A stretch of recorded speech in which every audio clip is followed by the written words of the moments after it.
It's a funny thing about most human parents.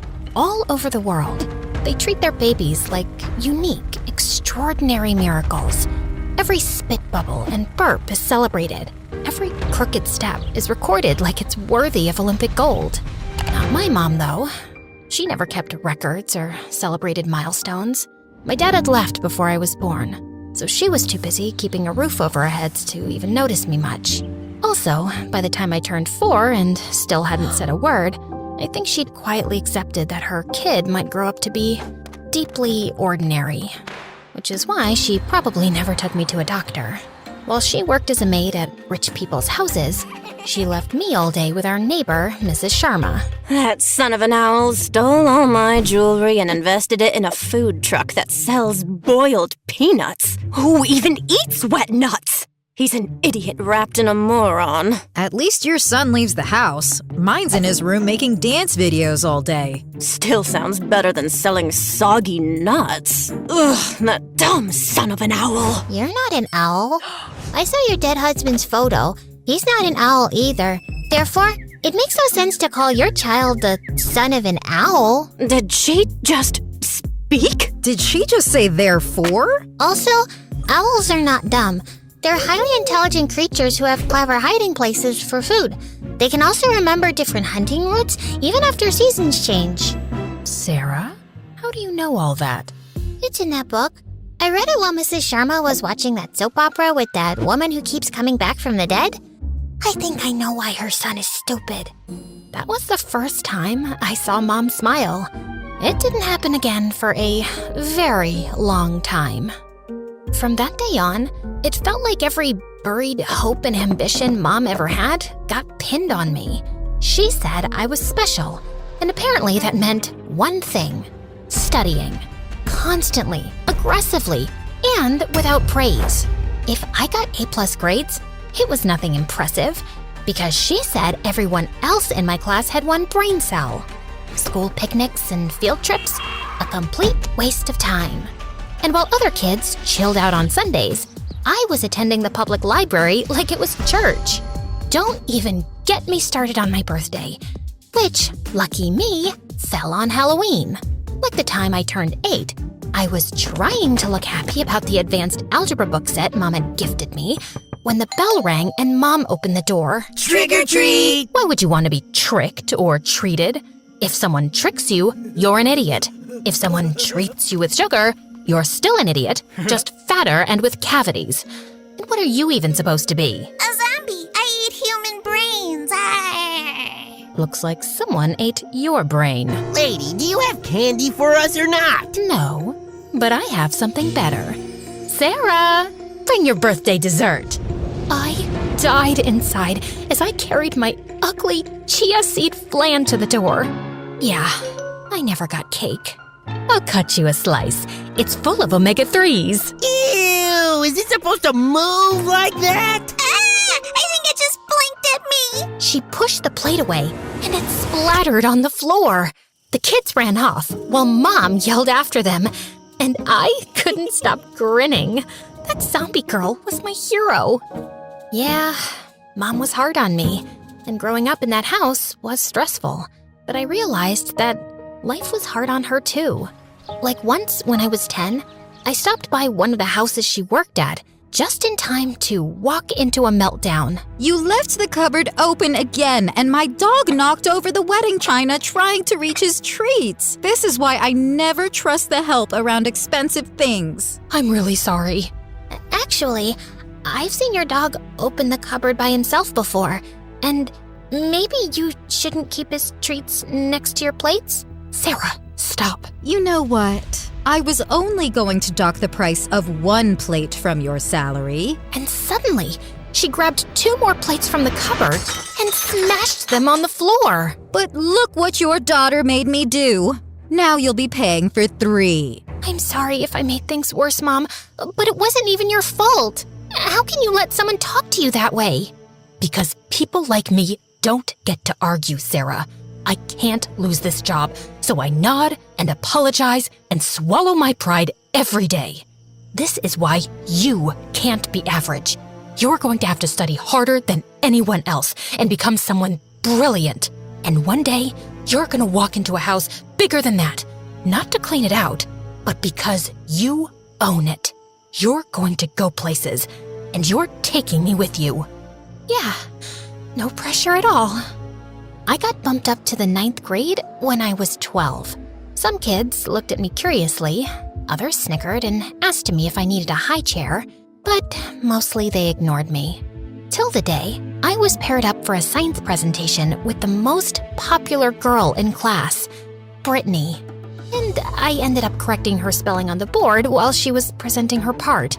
Honestly, I thought I was being helpful, but apparently, I ended up crushing her fragile ego. After that day, she and her minions started playing their favorite game with me, called Oops, I'm Sorry. They accidentally bumped into me in the hallways. Oops, I'm sorry. Accidentally hit my face with balls in the gym. Oops, so sorry. Accidentally kicked my chair from under me in the cafeteria. Oops, I'm so sorry. My elbow got scraped when I fell, so I went to the school nurse to get cleaned up. I've seen you around, and I actually feel sorry for you, honey. Kids like you just don't have a normal life, honey.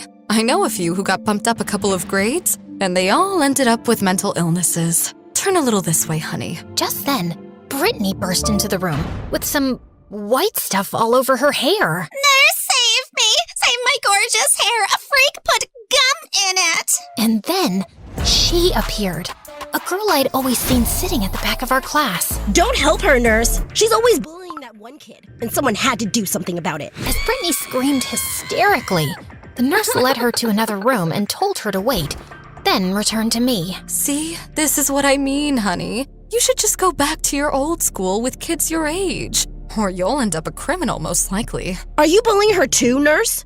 Are you telling her she doesn't belong here? You know, I have a lot more gum, and I'm not afraid to use it on you too. It took some yelling from the nurse and some convincing from me to make Juno back down. And that was the day I made my first real friend. We started hanging out every day during recess, and then after school too. I knew Mom wouldn't approve of this friendship, but she wasn't home till late in the evening, so she didn't have to know. I tried to teach Juno important things, like studying, time management, basic grammar, and she was always trying to teach me life lessons. Ugh, how could I forget the World War II quizzes today? How could I? Oh my God, I can't breathe. I'm gonna fail. I can't fail. Breathe, little nerd. You'll be just fine. Even Einstein failed a quiz one time. Try to get a life. Try to be cool. It's not life and death. It's just high school. And she was always trying to make me stand up for myself. Like the time she told me to meet her in the schoolyard after hours. We are gathered here today so you can learn to grow a spine and stop being a soggy breadstick. Ouch. You don't have to be so harsh.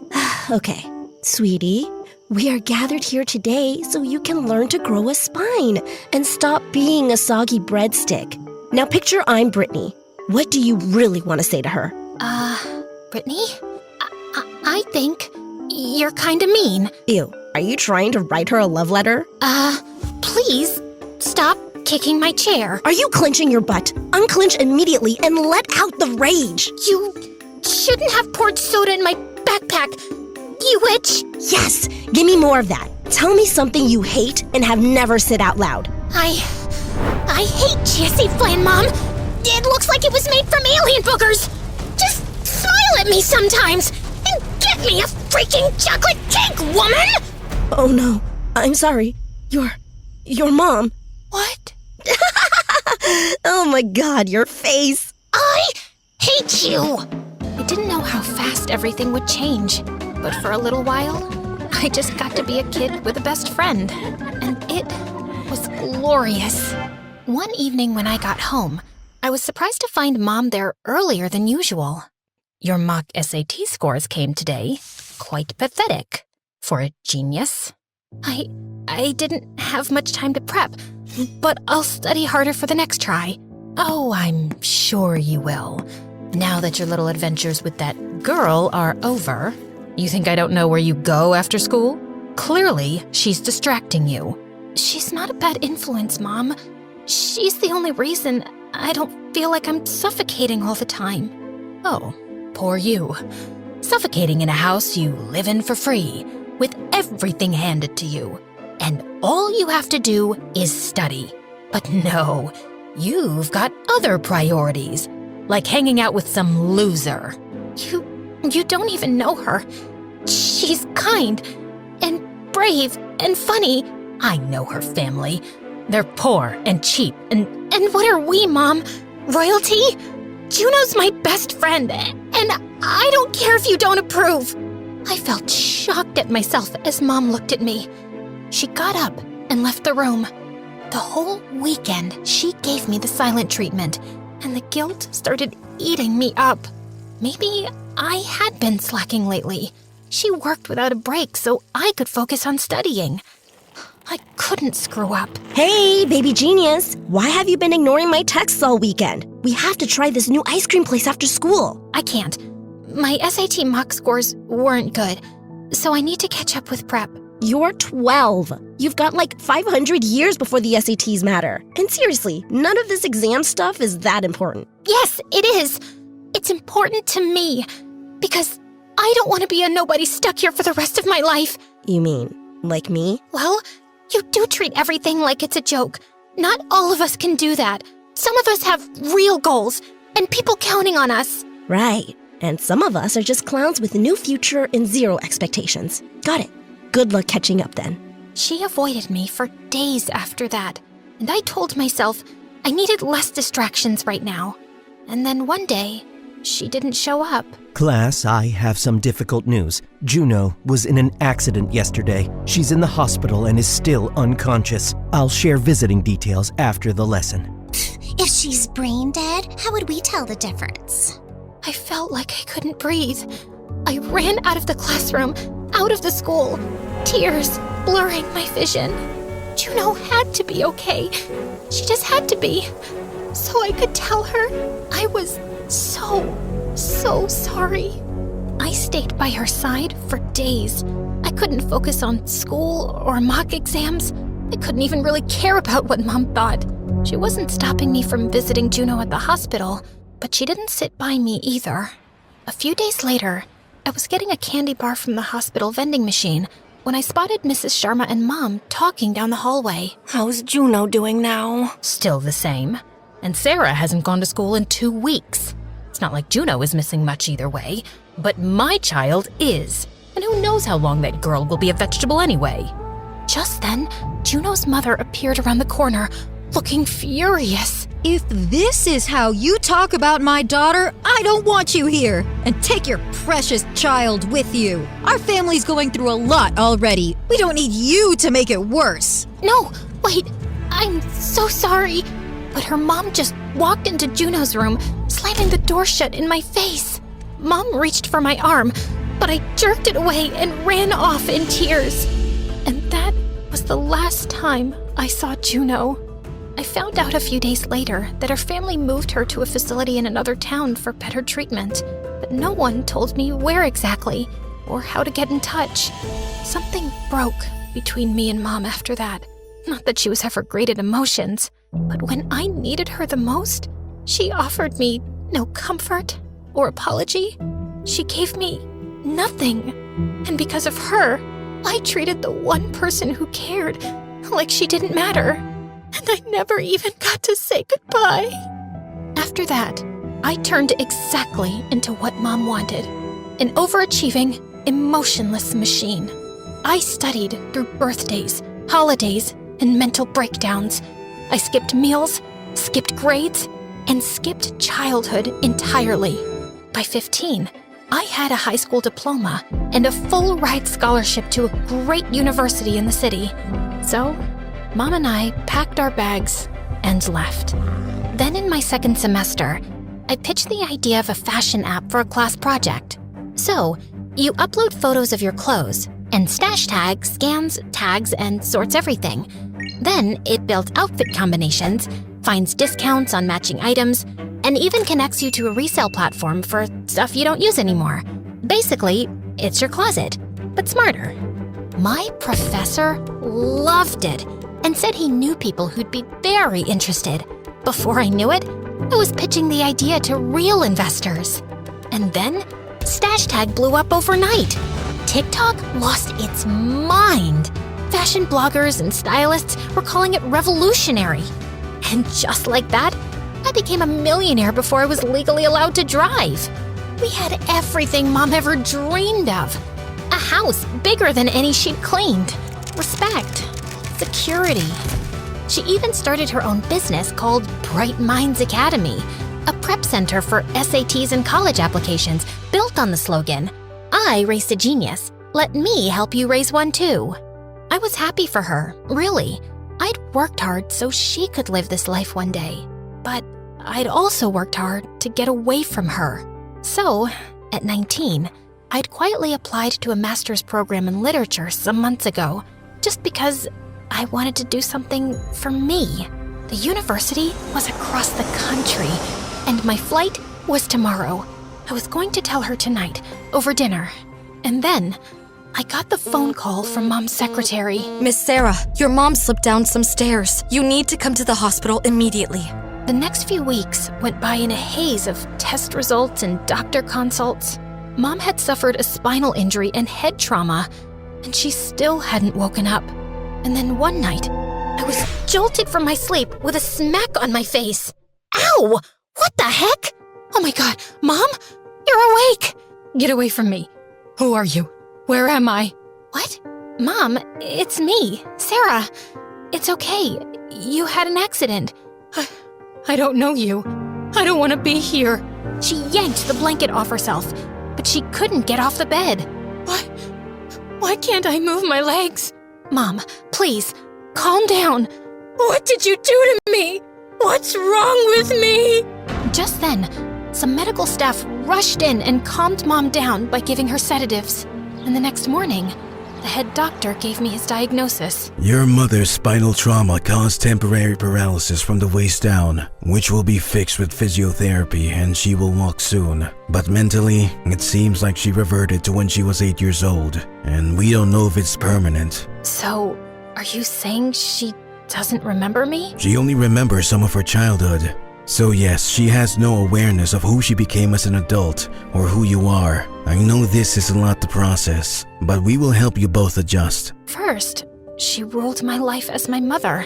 Now, she'd forgotten that entirely and was about to rule it as an 8-year-old.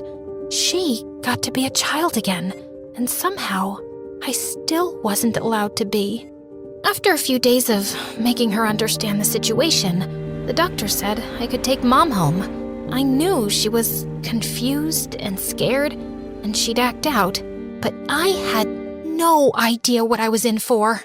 I hired qualified nurses and maids for her, and she kept chasing them all away. She pushed me in the bathtub. She locked me in the supply closet and wouldn't even let me out to pee. She headbutted me when I tried to wake her up for lunch. I decided to take some Zoom meetings from home to keep an eye on her.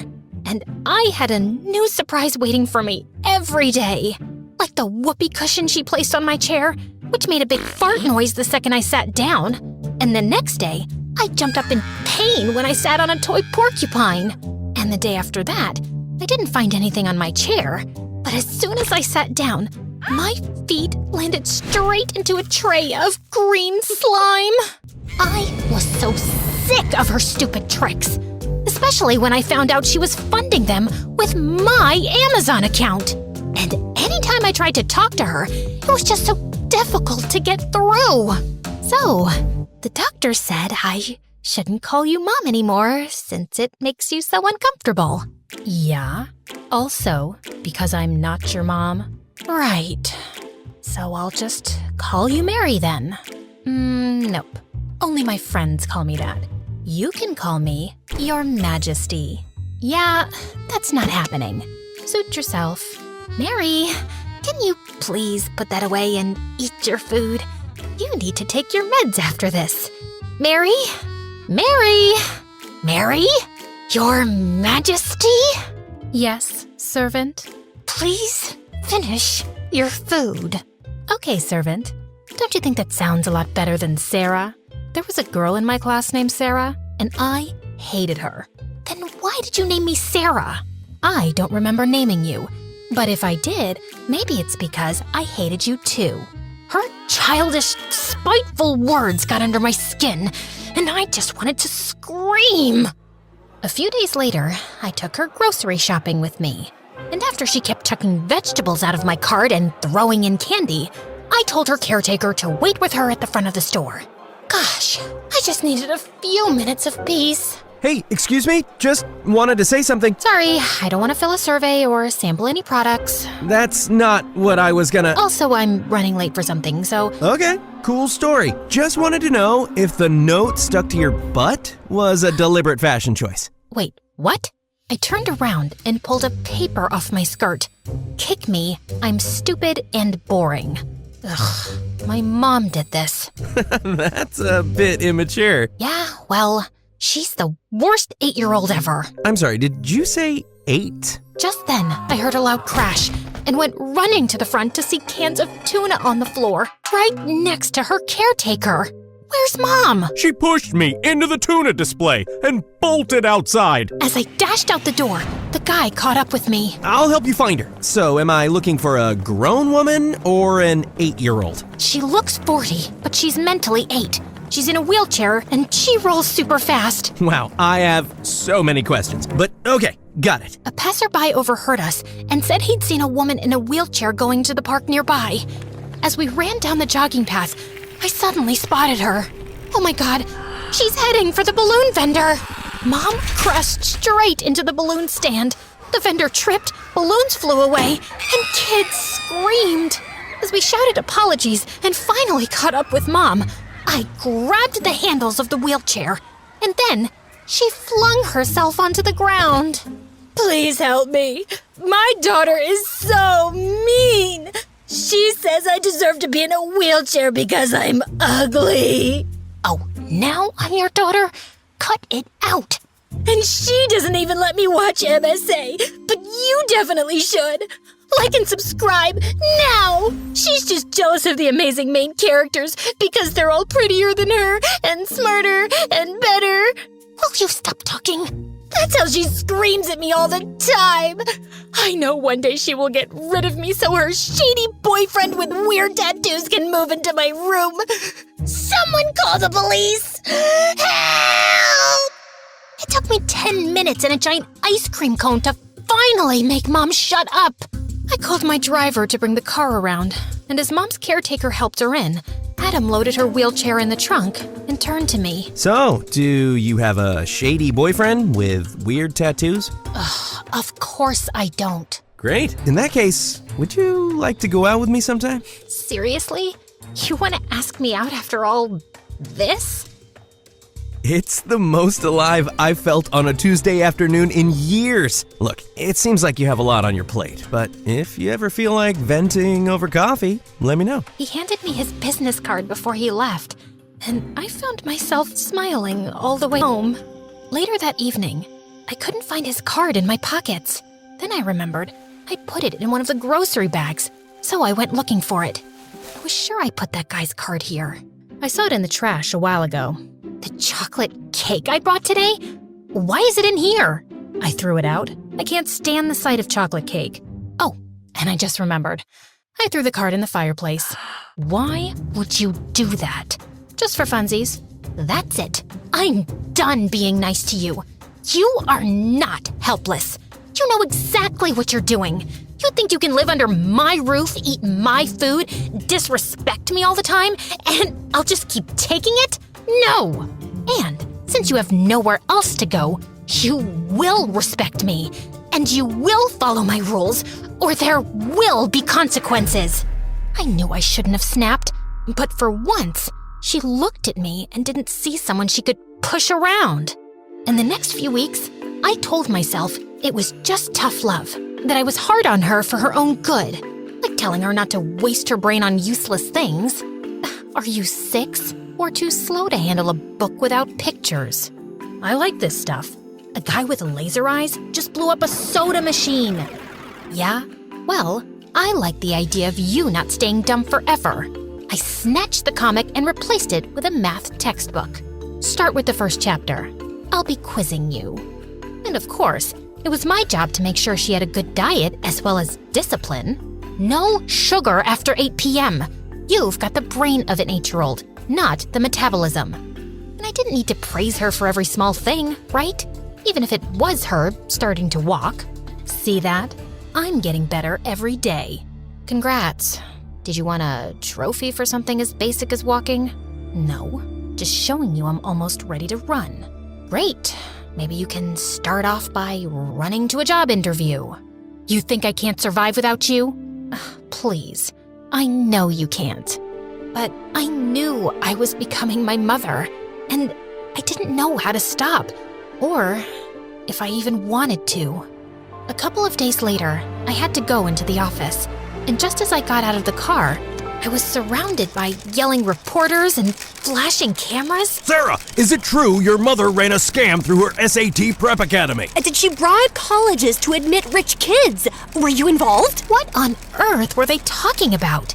I managed to escape and get into the office, and I was shell-shocked when I checked the news on TV. Allegations have surfaced against the Bright Minds Academy, accusing CEO Mary Smith and other board members of securing Ivy League seats for wealthy students by leaking SAT answers, faking achievements, and bribing university officials. And what about her genius daughter who launched Stash Tag? Are all her academic records false too? Who knows if she even built the app herself? There were people talking about me all over social media. The whole day went by in a haze of disbelief. How could my mom's name be at the top of a scheme that helped rich parents rig the system so their kids could skip the hard work? I finally asked my secretary to release a press statement that my mother was mentally unwell after her accident and unable to give a response. Then, I slipped out from the back entrance to avoid reporters and made it home. I stood at the door, my hands trembling on the doorknob. Then, I took a deep breath and walked in. I found Mom in the living room, watching a news channel, which she immediately switched off when she spotted me. I saw the news. I swear, I didn't do anything bad. Yes, you did. But I don't remember doing anything bad. That's the whole point! You don't remember anything! I did everything you wanted. I gave up my childhood. I worked so hard to be extraordinary. And then you just went and ruined it all. Now everyone thinks I cheated too, that I'm a fraud. And you just get to forget everything so easily. How could you do this to me, Mom? I'm sorry. I promise. I'll listen to you from now on. I just don't know what I did that was so wrong. Am I a bad person? Will I go to jail? As I looked up at her scared face, I realized that I was being so unfair. The person I wanted to scream at, to demand answers from, to hate. She wasn't here anymore. And I just had to be better than her. No, you didn't do anything bad. It's just a misunderstanding. I'll take care of everything. I promise. I shared Mom's medical records publicly, and she was exempted from the trial. But her academy was dissolved, and the other board members got 2-year prison sentences. Meanwhile, I was stuck in meeting after meeting, trying to convince journalists and investors that I had nothing to do with the scandal. One evening, I walked into the office parking lot and noticed the lights were mostly out. Just as I got close to my car, I spotted a shadowy figure leaning against it, holding something long in his hand. Without another thought, I turned and bolted, and I heard him follow me. Hey, wait a minute! I reached into my bag, turned around, and pepper sprayed the man in the face. He stumbled and fell to the ground. And just then, the lights came back on. Ow, my eyes! Oh, my eyes! Oh my God, Adam? Why were you lurking in the dark like that? It wasn't dark when I got here. I thought you had a weapon. Now I see it's just a baguette. Did you get it for me? No, I bought it for my breakfast. Can you focus on maybe helping me? I pulled out my water bottle so he could wash his eyes. You never called, and I should have taken the hint, but no, I had to come and get maced in the face. My mom threw the card away, so I couldn't call you. I saw the news, and I reached out to your office many times, but your secretary never got back. I'm a PR specialist, and I wanted to offer my services if you need them, or just my support if you need that. I'm sure things have been pretty rough. Thank you. Let's talk over dinner. I hired Adam, and he started helping me clean up my image. On his suggestion, we got my university professor to do a public interview backing my claim that Stash Tag was my original idea for a class project. Slowly, the frenzy died, and people moved on to juicier gossip. Adam and I got close in the process, and with him around, things didn't feel like they were always about to fall apart. Mom had been good lately. She was treating me well and helping around the house, and one evening, she even surprised me with a small tea party, for which she'd ordered cakes online, a chocolate one for me, and vanilla for herself. So, what's your deal with chocolate cake? Why do you hate it? After my parents' accident, I had to live with my aunt, and I hated it there, so I acted out a lot. Auntie always said chocolate cake was only for special kids with good manners, which was never me. Every birthday, my cousins got this big chocolate cake with candles and frosting, and I never did. So, I started saying I hated chocolate cake. Like, if I couldn't have it, I'd pretend I didn't want it. And then, I guess I started hating it for real. I felt a lump in my throat. She'd never given me details of her childhood before, and I'd never asked. How about you try it now and see how you feel? Mom stared at it uncertainly, then took a small bite. She seemed surprised by her own reaction and blinked hard, like she was trying not to cry. It's really good. Yeah? How about you and I go to Paris and try the world's best chocolate cakes? I think we both deserve some fun. Maybe my mom didn't know how to love better because no one had ever loved her right. Maybe the wrong things she'd done came from always being in survival mode and never feeling safe enough. And choosing to forgive her and being different from her, maybe that was the smartest thing I would ever do. Because letting go of your anger takes real strength and wisdom. Breathe, little nerd, you'll be just fine. Even Einstein failed a quiz one time. Try to get a life, try to be cool. It's not life and death, it's just high school.